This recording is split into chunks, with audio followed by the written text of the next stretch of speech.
বিমানের একটি ফ্লাইট বিলম্বের কারণে তুলকালাম কাণ্ড ঘটে গেছে ভারতে। নির্দিষ্ট সময়ের পর পাইলট এসে ঘোষণা দেন বিমান ছাড়তে কিছুটা দেরি হবে। এমন ঘোষণা শোনার পরই পাইলটকে চড় মেরে বসেন বিমানের এক যাত্রী। এই ঘটনার একটি ভিডিও সামাজিক যোগাযোগ মাধ্যমে ভাইরাল হয়েছে।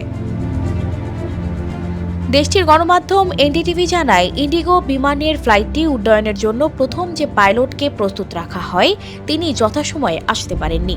এজন্য তার পরিবর্তে নতুন পাইলট আনা হয়। পরে নতুন পাইলটের সব প্রস্তুতি শেষে বিমান ছাড়তে ঘণ্টাখানেক দেরি হবে এমন ঘোষণার পরই পেছনের সারিতে বসা এক যাত্রী ওই পাইলটকে চড় মারেন। এরপরই শুরু হয় হুলস্থুল কাণ্ড। সেই মুহূর্তের কিছু ভিডিও এখন ঘুরে বেড়াচ্ছে সামাজিক মাধ্যমগুলোতে। তবে ইন্ডিগো এয়ারের ঠিক কোন ফ্লাইটে এমন ঘটনা ঘটেছে তা নিশ্চিত হওয়া যায়নি।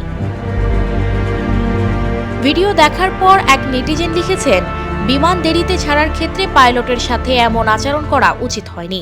সময়ের চেয়ে নিরাপদ যাত্রা জরুরি। হামলাকারী ওই ব্যক্তিকে গ্রেপ্তার করা উচিত বলে মনে করেন তিনি। এজন্য লিখেন, তাকে আর কখনো বিমানে উঠতে দেওয়া উচিত নয়। Flight tracker website flight radar 24 জানিয়েছে, এই ঘটনাটি দিল্লি বিমানবন্দরে হওয়ার সম্ভাবনা বেশি, কারণ সেখানে 110টি ফ্লাইট দেরিতে ছাড়া হয়েছে।